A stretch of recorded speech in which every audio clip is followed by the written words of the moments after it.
বুঝছেন বিহাই মশাই, কর্ণাটকের ছেলে আমার, এমন ছেলে গ্রামে কেন সারা শহরেও খুঁজে পাবেন না। ছেলে তো ভালোই।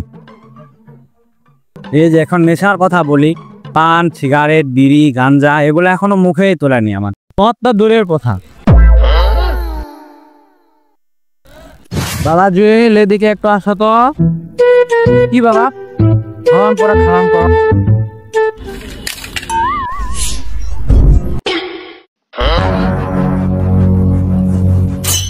বিহাই মশাই, সিগারেট তো এখন সবাই খায়, মোর জীবনেও দেখেই নেই।